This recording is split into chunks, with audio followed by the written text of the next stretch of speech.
Application of Mudaraba. Mudaraba is applied, number one, in Mudaraba deposit, and the second one is in Mudaraba financing. In Mudaraba deposit, Islamic banks usually use Mudaraba contracts with clients who deposit their money using what is generally known as an investment account. This is similar to savings account in conventional banks, where the bank lends out depositors money with a view to generating a higher return than the deposit rate. The bank uses these funds in its capacity as mudarib, as entrepreneur, or as fund manager, and provides an anticipated, though not guaranteed, return. The investor will receive weightages which are considered profit ratios for each investment. Inevitably, the depositor or the Rabbul Mal risk the loss of funds if the investments fail. However, some banks may guarantee the principal of the deposit if the investments fail.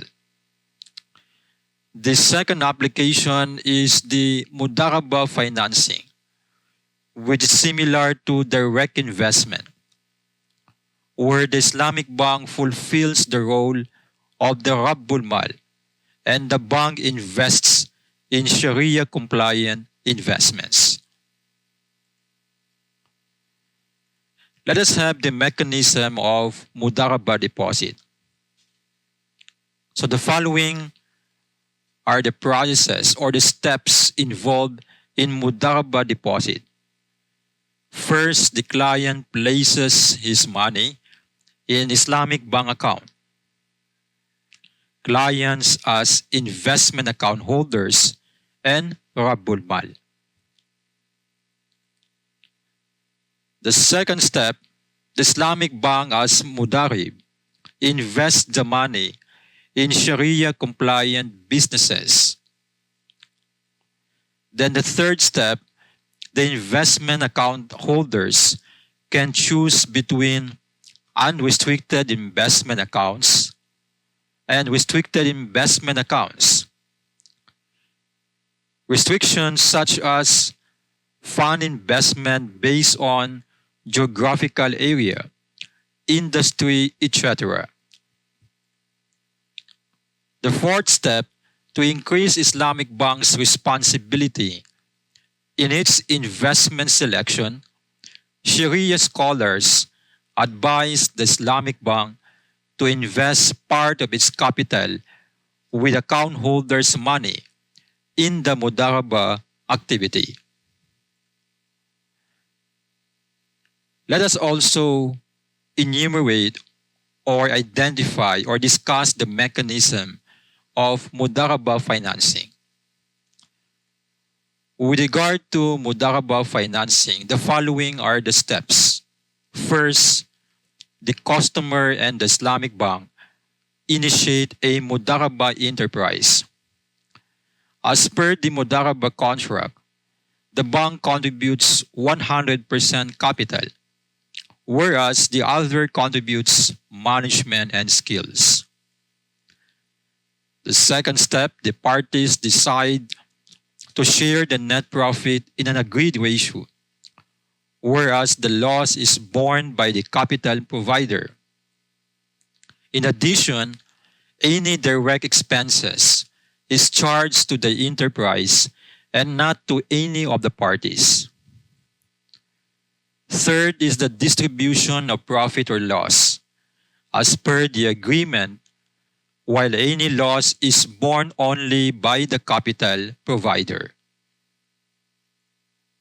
Then fourth, at the expiry of the Mudaraba, the assets are disposed of either by selling them in the market or purchased by the Mudarib on their market value. Let's have an example of Mudaraba financing. X, an engineer, embarks on a project to design a tractor. A partner is needed to provide all the capital for the project. So X, the engineer, approaches a bank with a business plan, including a feasibility study and or cash flow statement.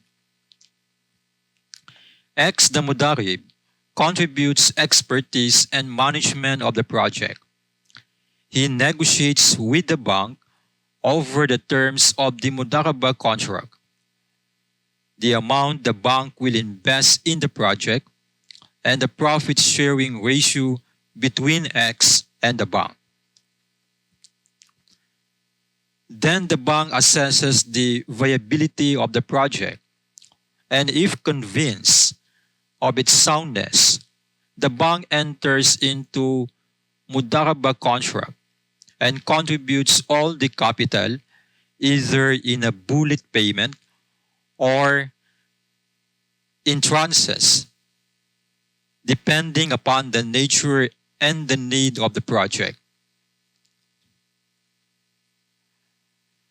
Upon conclusion of the project, the Mudarib and the bank assess the project's return. If the project performs well, the bank recovers its invested capital.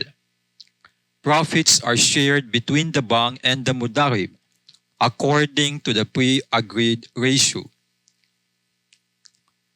Profits can be distributed periodically as long as the bank's capital is assured. If the project makes a loss, the bank bears the loss. Only if X, the Mudarib, has been negligent, will be held liable for the loss.